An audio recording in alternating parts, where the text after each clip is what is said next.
నమస్తే. ఈరోజు మన స్టూడియోలో ప్రముఖ ఆధ్యాత్మికవేత్త, ఆస్ట్రాలజర్ బ్రహ్మశ్రీ సుభాష్ శర్మ గారు మనతో ఉన్నారు. గురుగారితో మాట్లాడదాం. గురుగారు నమస్కారం. శ్రీవాత్సయమండి. మార్చి నెల 2025 సింహరాశి వారి పరిస్థితి ఎలా ఉండబోతుంది గురుగారు? గ్రహస్థితి ఎలా ఉంది? ఎలాంటి రెమెడీస్ చేసుకుంటే బాగుంటుందంటారు? సింహరాశి వారికి 10వ స్థానంలో గురు సంచారము, అలాగే సింహరాశికి 7వ స్థానంలో శని సంచారం. ఈ కారణాల చేత సింహరాశి వారికి ఈ మాసం కొంచెం గడ్డు కాలం అని చెప్పుకోవచ్చు. అవకాశాలు చేజారిపోతూ ఉంటాయి. చేసే వృత్తి వ్యాపారము దూరమైపోతూ ఉంటుంది. అలాగే ధన కొరత అంటే డబ్బు కొరత ఏర్పడుతూ ఉంటుంది. వీలైనంత వరకు అయిన వాళ్ళ దగ్గర అప్పులు తీసుకురావడం, కాలాన్ని గడపడము, కుటుంబ పోషణ భారాన్ని తీసుకెళ్ళడం ఇలాంటివి ఎక్కువగా ఉంటాయి. మానసిక ప్రశాంతత కోల్పోతూ ఉంటారు. టెన్షన్స్ విపరీతంగా పెరిగిపోతుంటాయి. పని ఒత్తిడి పెరిగిపోతుంది, స్ట్రెస్ పెరిగిపోతుంది. తద్వారా వీళ్లకు జీవితంలో కొన్ని ఇబ్బందులు, అలాగే కొన్ని మానసిక ఒత్తిడులు ఈ మాసంలో ఎక్కువగా ఏర్పడేటటువంటి అవకాశాలు ఉంటాయండి వీళ్లకు. అలాగే వీళ్ళకి ఏంటి అంటే కనుక వీళ్ళ మీద ఏదైనా బరువు బాధ్యతలు పెడితే దానికోసం ఎంత గట్టిగా ప్రయత్నం చేసినా, ఎంత కష్టపడ్డా దానికి ప్రతిఫలం అనేటటువంటిది రాకుండా ఉంటుంది. తద్వారా వీళ్ళు చాలా బాధపడిపోతారు. ఎవరితో కష్టం చెప్పుకోవాలో అర్థం కాదు. ఎవరితో బాధ షేర్ చేసుకుంటే వాడు మనల్ని చూసి వెక్కిరిస్తాడేమని భయం పెరిగిపోతూ ఉంటుంది. ఇప్పుడున్నటువంటి మాసంలో సింహరాశి వారికి భయము, ఆందోళనలు, అలాగే అప్పుల బాధలు పెరిగిపోయేటటువంటి అవకాశం ఉంటుంది. కనుక సింహరాశి వారు ఎవరైతే ఉన్నారో కాస్త జాగ్రత్తగా ఉండే ప్రయత్నం చేసుకోండి. ఎప్పుడైనా సింహరాశి వారు ఒకటి గుర్తుపెట్టుకోండి, మీ జీవితంలో మీ కష్టాలు కానీ, మీ బాధలు కానీ, మీ కుటుంబ వ్యవహారాలు కానీ ఎవ్వరితో కూడా షేర్ చేసుకోకూడదు. అలా ఎవరితోనైనా మీరు పంచుకున్నారా మీ జీవితం కొలాప్స్. వాళ్ళే వెనకాల గోతులు తీసే అవకాశం 100% తీస్తారు. సింహరాశి వారిలో ఉన్నటువంటిది ఏంటి అంటే కనుక వారి పర్సనల్ విషయాలు కానీ, ఆర్థిక లావాదేవీల విషయాలు కానీ, వాళ్ళకు ఉన్నటువంటి నెగిటివ్ అంటే అప్పుల బాధలు కానీ ఎవరికితో కూడా షేర్ చేసుకోదు. ఎంత ఉన్నా ఎదుటి మనిషి వారి దగ్గర దర్జాగానే కనిపించాలి. అయితేనే సింహరాశి వారు జీవితంలో రాణించగలుగుతారు. లేదు అని అంటే కనుక వాళ్ళు ఎన్ని పనులు చేసినా, ఎన్ని రకాల మంచి చేసినా కూడా వాళ్ళ జీవితంలో అది ఉపయోగపడకుండా బూడిదలో పోసిన పన్నీరు అవుతుంది. కాబట్టి సింహరాశి వారు ఎప్పుడు కూడా ధైర్యంగా ఉండండి. ధైర్యాన్ని కోల్పోయేటటువంటి ప్రయత్నం మాత్రం చేసుకోకండి. ఎన్ని కష్టాలు వచ్చినా, ఎన్ని ఒడిదుడుకులు వచ్చినా తట్టుకునేటటువంటి క్యాపబిలిటీని మీరు సొంతం చేసుకోండి. తద్వారా మీకు శుభం లాభం కలుగుతుందండి. గురుగారు, ఇక శుభకార్యాల విషయానికి వస్తే ఏదైనా జరగటానికి ఆస్కారం ఏదైనా కనిపిస్తుందా?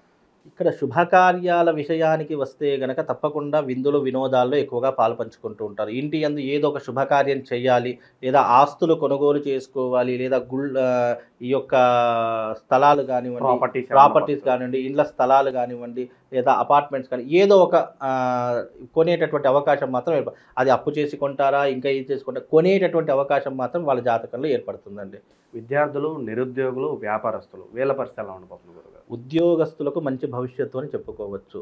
వ్యాపారస్తులకు ఈ మాసంలో కొన్ని ఒడిదుడుకులు ఎదురవుతాయి. అంటే ఆశించినటువంటి ఫలితాలు ఉండవు, రాబడి ఎక్కువగా ఉండదు, అది మాత్రం చెప్పవచ్చు. అలాగే విద్యార్థులకు, వ్యాపారస్తులకు సమపాలనలో ఉంటుందని చెప్పుకోవచ్చు. ఇక ఉద్యోగస్తులు ఎవరైతే ఉన్నారో వాళ్ళకు మంచి భవిష్యత్తు అని చెప్పుకోవచ్చు. ఉద్యోగస్తులకు కొంతవరకు మెరుగైనటువంటి ఫలితాలు ఉన్నాయి. ప్రమోషన్స్ రావడం, ట్రాన్స్ఫర్ జరగడము, లేదా ఉద్యోగ అవకాశాలు లేనటువంటి వారికి ఉద్యోగాలు దొరకడము, ఇలాంటివి మాత్రం మంచి ఫలితాలు మాత్రం చెప్పుకోవచ్చు. ఇక వైవాహిక జీవితం ఎలా ఉండబోతుంది గురుగారు? వైవాహిక జీవితంలో మాత్రం కొన్ని ఇబ్బందులు. ఎందుకంటే సింహరాశి వారికి 7వ స్థానంలో శని సంచారం. 7వ భావం అనేటటువంటిది కళత్ర భావం అని చెప్పడం జరిగింది. కళత్ర భావం అంటే ఏంటి? వైవాహిక జీవితం కానివ్వండి, ప్రేమికులు కానివ్వండి, ఇష్టమైనటువంటి వారు కానివ్వండి, వీళ్ళ మధ్య వైరం ఏర్పడము, బంధం దూరం అయిపోవడము, లేదా మానసిక పరిస్థితుల వల్ల కానివచ్చు, లేదా శారీరక ఇబ్బందుల వల్ల కావచ్చు, అనుమానాల వల్ల కావచ్చు, కొంతవరకు గ్యాప్ ఏర్పడుతుంది. అండర్స్టాండింగ్ లోపించవచ్చు. ఇద్దరు ఒకరి మీద ఒకరికి అనుమానం పెరగవచ్చు. ఎదుటి వాళ్ళు వేరే వాళ్ళు చాడీలు చెప్పవచ్చు. ఇలా అంటే ఒక వ్యక్తులు ఎప్పుడైనా గుర్తుపెట్టుకుని జాతకంలో ఏదైనా చెడు జరుగుతుంది అంటే అది మన స్వయంకృత అపరాధం వల్ల జరుగుతుండవచ్చు, లేదా జాతక లోపం వల్ల జరుగుతుండవచ్చు, లేదా వేరే వాళ్ళు మన మీద చాడీలు చెప్పడము, లేనిపోనివి చెప్పడము, ఇలాంటివి అనుమానాలు క్రియేట్ చేయడం, ఇలాంటివి కూడా ఎక్కువ జరుగుతాయి. అది స్త్రీ అయినా కావచ్చు, పురుషుడైనా కావచ్చు, ఎవరైనా కావచ్చు. సో దీన్ని బట్టి శత్రువుల ఇబ్బంది ఉందనుకోవచ్చా? శత్రువుల ఇబ్బంది మాత్రం తప్పకుండా ఉండే తీరుతుంది. శత్రువుల యొక్క భయం వల్ల వీళ్లకు ఇన్నలేనటువంటి ఇబ్బందులు కలుగుతాయి. కొన్నిసార్లు వాళ్ళ వల్లే వీళ్ళు గోతిలో పడిపోయేటటువంటి అవకాశం కూడా ఏర్పడుతుంది. కనుక శత్రు భయం సింహరాశి వారికి విపరీతంగా ఉంటుంది. శత్రువులు కూడా పెరిగే అవకాశం ఉంటుంది. అలాగే వాళ్ళ దగ్గర నుంచి వీళ్ళు నష్టపోయేటటువంటి అవకాశం కూడా ఏర్పడుతుంది. కనుక వీలైనంత వరకు శత్రువుల దగ్గర నుంచి చాలా జాగ్రత్తగా ఉండే ప్రయత్నం చేసుకోండి. అప్పులు చేస్తారని మాట్లాడుకున్నాం గురుగారు. కాస్త ఆర్థికంగా బలపడడానికి ఇంకెంత సమయం పట్టొచ్చు అంటారు? వీళ్ళకి ఆర్థికంగా బలపడడానికి ఇంకా దాదాపుగా జూన్‌లో కొంతవరకు మెరుగయ్యే ఫలితాలు ఉంటాయండి. జూన్ తర్వాత కొంతవరకు పుంజుకునే అవకాశము, ఆర్థిక పరంగా నిలదొక్కునే అవకాశం ఏర్పడుతుంది. మీ సింహరాశి వారికి ఒకటే అండి, మీ బాధలు ఎవరికీ చెప్పుకోకండి. మీ కష్టాలు ఎవరితో పంచుకోకండి. వీలైనంత వరకు కుటుంబ సమస్యలు కుటుంబం దగ్గరనే ఉంచండి. ఎప్పుడైతే బయటకు వెళ్ళాయా మీ జీవితం చిన్నాభిన్నం అయిపోతుంది. అలాగే మీరు సంపాదించే ప్రతి రూపాయి దాచుకునే ప్రయత్నం చేయండి. మీరు డబ్బులు ఎంత సంపాదిస్తే మీ జీవితం అంత నిలకడగా ఉంటుంది, అంత పై స్థాయికి చేరుకుంటుంది. కనుక సింహరాశి వారు వీలైనంత వరకు కష్టాలు బయటకు చెప్పుకోకండి, సుఖాలు 10 మందితో పంచుకోకండి. మీ సుఖం మీతోటే, మీ కష్టం మీతోటే. కనుక వచ్చే ఇన్కమ్ దాచుకోండి, తప్పకుండా దైవారాధన చేసుకోండి. గురుగారు, ఇంకా మెరుగైన ఫలితాలు పొందడానికి ఎలాంటి రెమెడీస్ చేసుకుంటే బాగుంటుందంటారు? సింహరాశి వారు ఏదైనా మెరుగైనటువంటి ఫలితాలు కావాలంటే ప్రత్యంగిరాదేవి అమ్మవారి యొక్క ఉపాసన చేసుకోండి. ప్రత్యంగిరా అమ్మవారి యొక్క హోమ సాధన చేసుకోండి. తద్వారా కొంతవరకు వీళ్ళకు మేలయ్యేటటువంటి అవకాశం ఉంటుంది. ప్రత్యంగిరాదేవి అంటే సాక్షాత్తు సింహస్వరూపమైనటువంటి అమ్మవారి యొక్క స్వరూపము. కనుక ఆ యొక్క అమ్మవారి యొక్క ఆరాధన చేసుకుంటే సింహరాశి వారికి శుభం లాభం కలుగుతుందండి. మామూలుగా ద్వాదశ రాశుల వారి యొక్క ఫలితాలు మెరుగ్గా ఉండాలి, ఏ రాశి వారైనా సరే వాళ్ళు జీవితంలో సుఖంగా సంతోషంగా ఉండాలి అనుకుంటే అందరికీ యూనివర్సల్ ఒకటి చెప్తాను.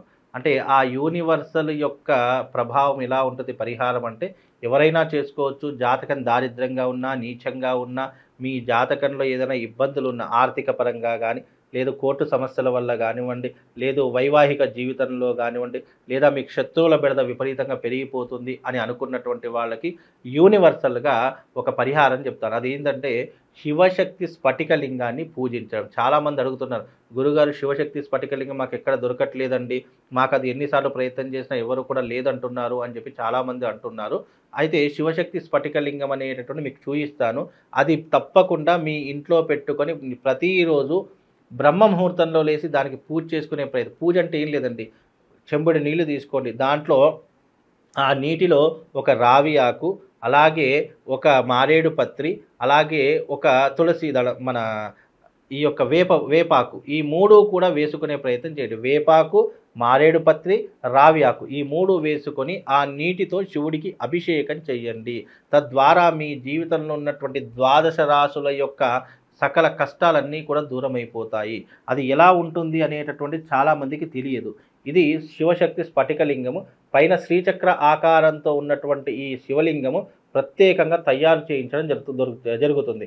కనుక మీకు ఎవరికైనా జాతకంలో ఇబ్బందులున్నా, గ్రహస్థితి బాగా లేకపోయినా, గురువుగారు మా జీవితంలో చాలా ఇబ్బందులు ఉన్నాయి, ఆర్థిక పరంగా ఇబ్బందులు పడుతున్నాము అని అనుకున్న ప్రతి ఒక్కరు కూడా ఈ శివలింగాన్ని పూజించండి. కేవలం ద్వాదశ రాశుల వారే కాదు, ఎవరైనా సరే ఈ శివశక్తి లింగాన్ని కనుక పూజిస్తే మీ జీవితంలో ఉన్నటువంటి అరిష్టాలు దూరం అవుతాయి, మీ ఇంట్లో ఉన్నటువంటి నెగిటివ్ ఎనర్జీ దూరం అయిపోతుంది.